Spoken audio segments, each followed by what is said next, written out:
je suis Maude et tu écoutes l'épisode 37 du podcast « S'élever en même temps que son enfant ». Dans cet épisode, aujourd'hui, je voudrais te proposer une mini-séance de coaching pour comprendre tes émotions afin d'amorcer un changement durable dans ta vie de parent. Salut et bienvenue sur le podcast « S'élever en même temps que son enfant ». Je suis Maude, coach certifiée chez Mercredi, mais surtout maman de 3 enfants. Sur ce podcast, je t'aide à conjuguer la bienveillance avec la réalité de ton quotidien de maman. Utiliser ton choix d'une parentalité bienveillante comme un accélérateur de ton propre développement personnel. T'aider à changer de regard sur les situations que tu vis avec ton enfant pour t'en servir, pour grandir et apprendre sur toi. Hey, salut! Je suis contente de te retrouver aujourd'hui. Alors aujourd'hui, un épisode un peu spécial parce que je voudrais te faire vivre un exemple de comment se passe, qu'est-ce que tu peux vivre lors d'une séance de coaching. Alors, bien sûr, chaque séance est individuelle, donc personnalisée. Il n'y a pas 2 séances qui se ressemblent. Mais la base reste souvent la même. La prise de conscience de ce qui se joue dans ton inconscient, qui te pousse à agir d'une certaine façon, d'une manière finalement assez automatisée. Et que ce soit à travers mon accompagnement individuel aujourd'hui, ou par la formation s'élever en même temps que son enfant demain, eh bien mon but est le même. C'est t'amener à prendre conscience de tous ces réflexes, t'accompagner dans leur déconstruction pour reconstruire à la place un modèle que tu auras choisi et qui amènera une vraie différence avec ce que tu vis dans ton quotidien aujourd'hui. C'est cela, t'accompagner dans ton développement personnel. Alors aujourd'hui, je souhaite te donner un avant-goût en te proposant une mini-séance de coaching avec cet épisode de podcast. Et tu le sais, selon moi, tout part des émotions. Car les émotions, elles sont porteuses de messages qu'il te faut apprendre à décrypter, comprendre, pour pouvoir apporter la réponse adaptée à ton besoin. Alors aujourd'hui, je te propose un outil de décryptage de tes émotions pour t'aider dans ton quotidien de parent. Car il faut bien reconnaître cette faculté à nos enfants. Des émotions, ils nous en font vivre en permanence, tous les jours, et ça, plusieurs fois par jour. Alors c'est parti pour apprendre à décrypter tous ces cadeaux que t'offre ton enfant. Alors, petit zoom sur ton quotidien de parent, ce qui se passe lorsque ton enfant te pousse à bout. Je vais prendre un exemple très simple, qui je pense parlera à beaucoup de parents. Les jouets éparpillés dans la pièce, partout, sauf dans le bac où ils se rangent en théorie. Et naturellement, plus d'enfants, ils sont juste là, abandonnés. Que fais-tu lorsque tu fais ce constat? Comme moi et comme beaucoup de parents, je suppose, tu râles. Tu répètes pour la 100e fois qu'il faut ranger quand on a terminé de jouer. Répéter te met les nerfs en plâtre, alors tu fais bien passer le message dans ta voix. Tu cries un truc du genre « Hé, les jouets, j'en ai marre de répéter et de devoir passer après toi. Range quand tu as terminé. Le bac, c'est là pour ça, zut à la fin !» Ça sent le vécu, Mais ce à quoi ton enfant, s'il daigne répondre, râlera à son tour, refusera. Bref, mauvaise ambiance garantie à la maison. Analysons un petit peu la situation. Si je résume, premièrement, il y a le constat. Les jouets éparpillés, abandonnés, non rangés. Deuxièmement, ta réaction, ton agacement qui se traduit par le reproche de la situation. Et enfin, le résultat de tout ça, la mauvaise ambiance familiale, de la tension. Tu me suis jusque-là? Ça te parle? Ça te semble familier? Eh bien, mon job, en tant que coach parental, c'est de te faire prendre conscience qu'au-delà de ces apparences, il y a d'autres étapes qui interviennent. Tu t'en doutes, sinon l'épisode serait déjà terminé. Et que toutes ces étapes, en fait, elles sont là plus ou moins, d'une manière plus ou moins inconsciente. Alors, on va faire un petit zoom sur la situation. C'est comme si, avec mes 2 doigts, j'ai l'écran tactile, on agrandit l'image. Effectivement, au départ, il y a bien la situation. On est d'accord, le constat. Mais c'est un constat factuel, une description neutre. Et j'ai envie de te dire que c'est là que réside le piège, la difficulté. Il s'agit de décrire la situation sans aucun jugement. Un peu à la manière d'un texte descriptif dans un roman. Ça pourrait donner « Je vois des jouets sur le canapé, le tapis, sous la chaise, des jouets sans enfant dans la pièce, des jouets abandonnés, le bac de rangement ouvert mais vide, car les jouets sont éparpillés. Mon salon est une aire de jeu, mais sans enfants qui jouent, seulement des jouets laissés à terre, loin de leur lieu de rangement. Et ce n'est plus du tout le lieu de repos que j'apprécie et que je souhaite retrouver. » Mais entre cette description et là où tu vas réagir, eh bien il y a 2 étapes qui s'intercalent et où finalement tout se joue. Tout d'abord, il y a des pensées qui se formalisent dans ton esprit. Ça pourrait donner par exemple « Mais il se moque de moi, il en fait exprès, c'est pas possible. Ça l'amuse de me faire répéter sans arrêt les mêmes choses, me pousser à bout. C'est pas faute de lui avoir déjà répété les règles, de lui avoir donné les moyens à disposition. C'est du foutage de gueule. Clairement, il se moque de moi là. » De ces pensées naît de manière quasi instantanée une ou plusieurs émotions. Je pense que vu ma formulation des pensées, tu auras compris qu'ici, il y a un peu de colère, de la déception, de l'incompréhension, tout ça qui prend racine. Sans parler d'un sentiment de ne pas être respecté. Là, c'est aussi une valeur de respect qui vient d'être heurtée. En coaching, c'est là la valeur ajoutée. C'est le décryptage de ce qui se joue dans ces 2 étapes silencieuses, mais essentielles, entre le constat d'une situation et ta réaction. Donc l'étape d'après, c'est effectivement la réaction. Avec ces 2 informations supplémentaires que sont tes pensées et tes émotions, tu comprends exactement pourquoi tu réagis ainsi. Et la dernière étape, le résultat, tu l'as compris, c'est la conséquence de cette chaîne de réaction, de la situation initiale à la façon dont tu réagis et qui va générer une réponse chez l'autre, ici ton enfant. Alors si ta réaction, c'est de crier, menacer, punir, t'imagines facilement le résultat, la conséquence. C'est la mauvaise ambiance familiale, de la tension, des disputes. Comprendre pourquoi est la clé pour pouvoir agir durablement et ne plus continuer dans ce cercle vicieux. Cette situation, cette réaction, ces résultats qui génèrent de la tension, de la mauvaise ambiance au sein de la famille et qui grignotent la relation que tu as avec ton enfant. Tu le sais, là je te parle de ton enfant, mais tout ça c'est valable et transposable dans toutes tes relations, couple, amis, famille, collègues, voisins. Cet outil de coaching, cette mini-séance de coaching que je te propose, tu peux la décliner dans toutes tes relations. Mon but, en tant que coach parental, c'est de t'accompagner dans les prises de conscience et la mise en action.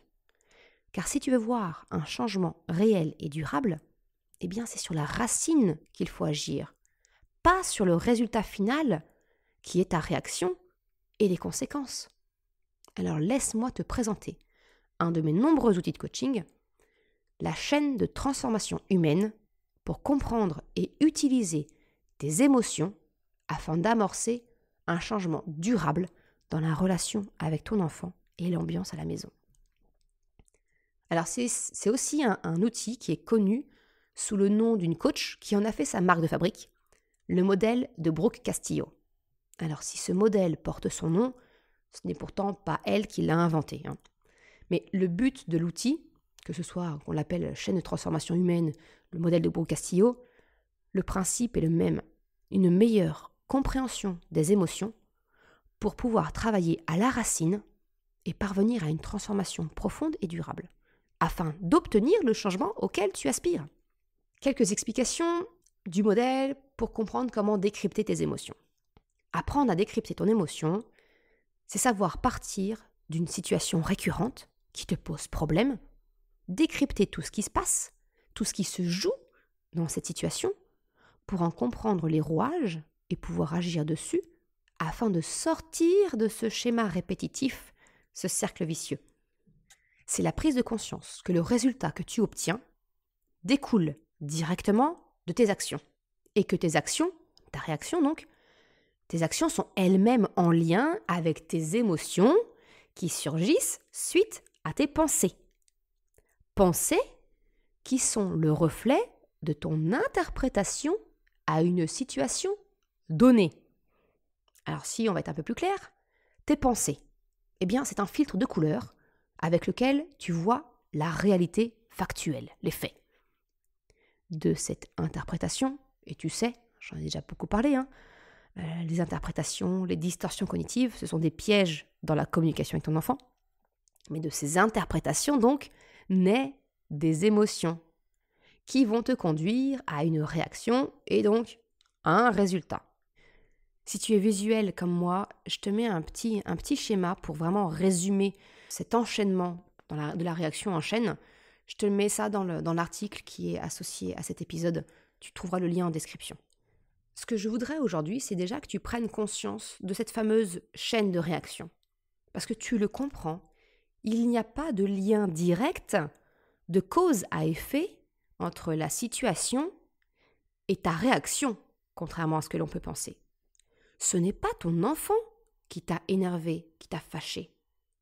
C'est ton interprétation du constat de ton salon transformé en salle de jeu abandonnée.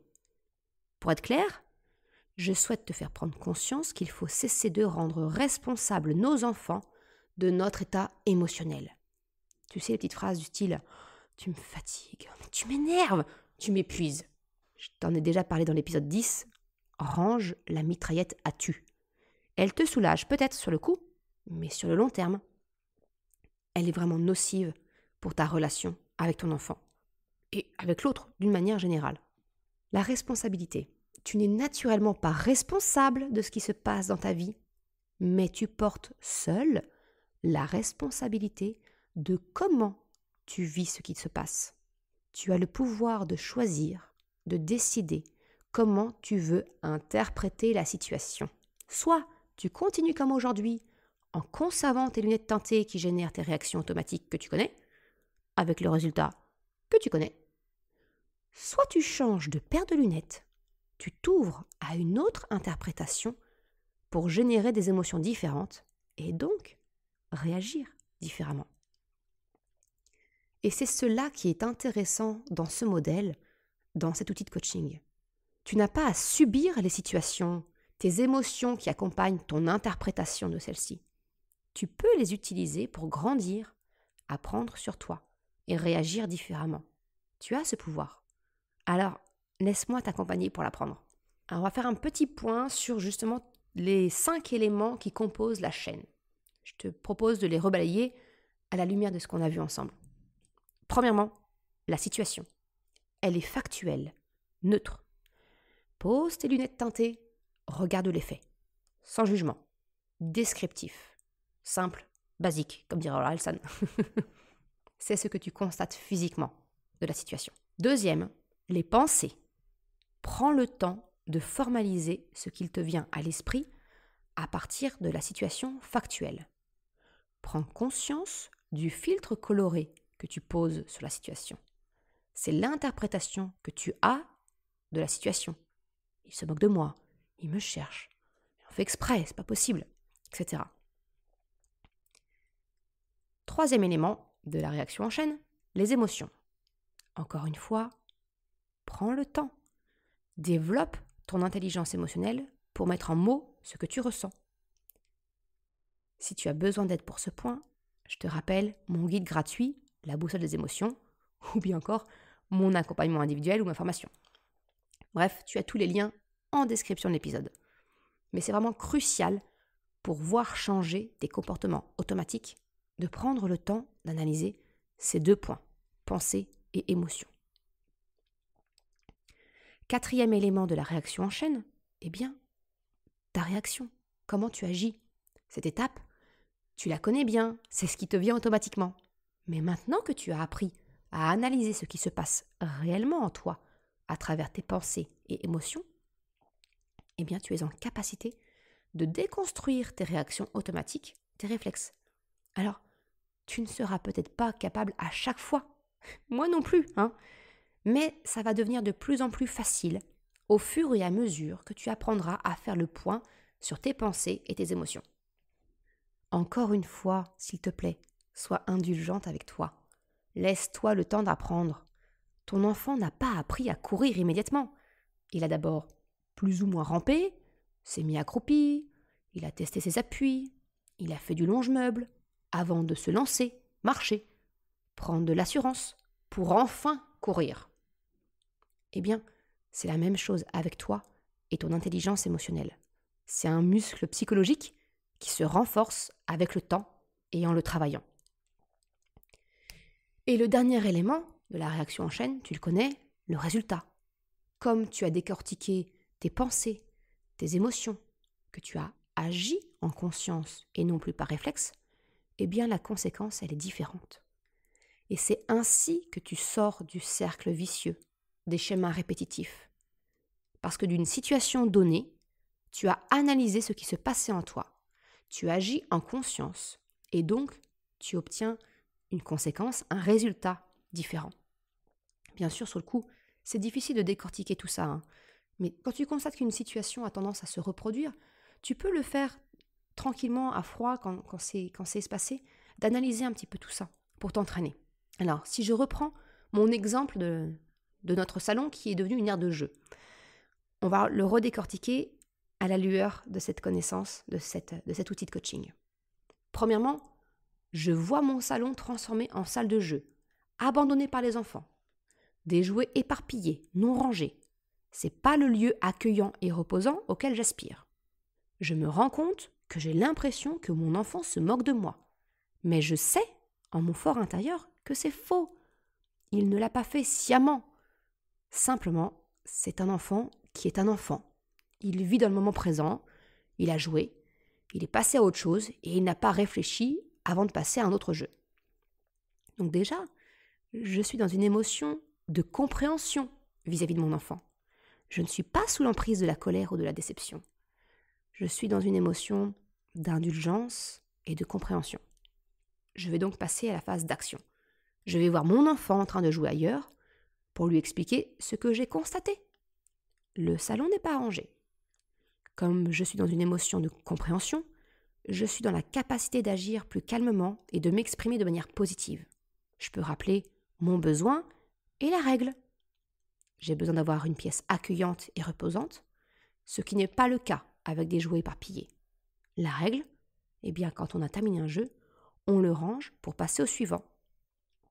Et je suis même bien disposée, donc éventuellement, je peux proposer mon aide à mon enfant s'il m'accompagne. Ou alors, ça peut aussi être que je suis bien disposée et j'accepte d'attendre qu'il termine son jeu en cours pour ensuite revenir dans le salon rangé. Qu'importe le compromis trouvé. En fait, je suis dans la capacité de chercher ce fameux compromis avec mon enfant. Ma réaction, tu la vois, elle n'est pas du tout la même. Le résultat, eh bien, comme je m'exprime d'une manière calme et compréhensive, je suis, j'ai envie de dire, émotionnellement ouverte, eh bien, mon enfant le ressent. Il ne se sent pas jugé, blâmé, grondé, non. Donc lui aussi, il est peut-être mieux disposé à entendre mon message de rappel, ouvert au dialogue. Le résultat, tout ça, l'ambiance, elle est plus calme, sereine. C'est un échange positif. La conclusion, eh bien finalement, c'est que le levier de transformation de la relation avec ton enfant, il est en toi. Tu vois, même situation de départ et résultat opposé. Qu'est-ce qui a changé ? Eh bien, ton comportement, ta réaction.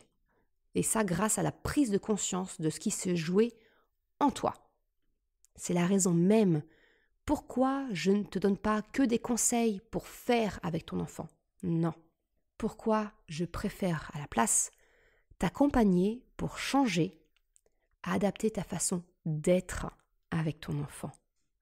C'est pas faire, tu vois, c'est être. Le levier le plus puissant selon moi pour avoir une transformation dans la relation avec ton enfant, il est en toi. C'est pour ça que j'allie le développement personnel et la parentalité dans ce podcast, mais aussi dans la formation S'élever en même temps que son enfant. Alors si toi aussi tu en es convaincu, eh bien tu peux rejoindre la liste d'attente de la formation en t'inscrivant, en suivant le lien dans la description. C'est sans engagement, mais par contre avec des surprises à la clé, parce que quand j'aurai avancé un peu dans sa conception, je pourrai t'en partager encore plus et j'ai déjà prévu quelques surprises aux personnes qui se seront inscrites. Alors attention, je voudrais apporter quelques nuances quand même par rapport à cet épisode. Je ne te promets pas du rêve de la magie. Tu le sais, je ne crois pas à la magie de la parentalité bienveillante. Non, Non, il y a des jours où tu seras en mesure de faire ce travail de déconstruction, et d'autres pas. Il y a des jours où ton enfant sera lui aussi dans un bon mood, et il sera réceptif à ton état émotionnel ouvert et accueillant, et ça pourra se passer éventuellement comme décrit. Mais il y aura aussi d'autres jours où lui aussi, peut-être, il sera dans un autre contexte émotionnel. Peut-être que il se sera disputé avec son ami. Il n'aura pas réussi comme il le désirait son dessin, son jouet. Il se sera chamaillé avec son frère, sa sœur, son père, peu importe la raison. En fait, il ne sera pas dans un état émotionnel positif et réceptif. Il sera alors complètement hermétique au tien et ça sera un refus et la porte ouverte à une dispute supplémentaire et à de la mauvaise ambiance. Et c'est normal, parce que c'est ça aussi la vie, avec son lot d'imprévus, positifs comme plus ou moins désagréables. Donc non, ça ne marchera pas à tous les coups.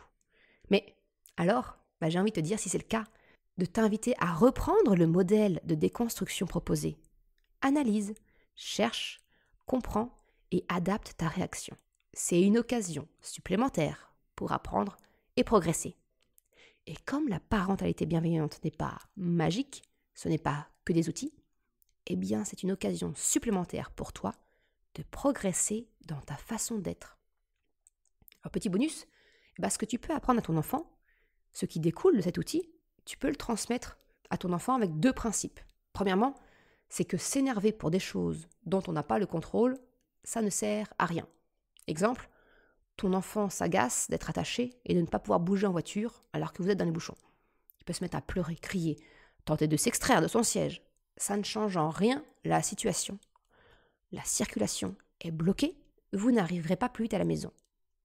Et je te glisse à l'oreille que c'est la même chose pour toi. Tu auras beau pester contre le tracteur, l'accident, les travaux, ça ne change pas les faits. Tu es bloqué dans les bouchons. S'énerver pour des faits dont on n'a absolument aucun contrôle, c'est inutile, mais surtout contre-productif, parce que ça nous conduit à un état émotionnel désagréable. C'est comme si tu armais une bombe qui n'attend plus que l'étincelle pour exploser. En fait, c'est vivre dangereusement, inutilement.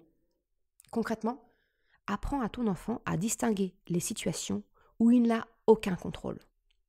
Et lui apprendre, ça passe par lui montrer comment toi, tu réagis dans de telles situations. Si tu restes calme dans les bouchons, tu auras plus de poids à le lui expliquer que de lui crier de se calmer parce que toi aussi ça t'énerve. La deuxième leçon de ce modèle de décryptage des émotions, découle directement du premier. Si tu n'as pas le contrôle sur la situation, il en est tout autre du filtre que tu appliques à la situation. Comment tu perçois la situation?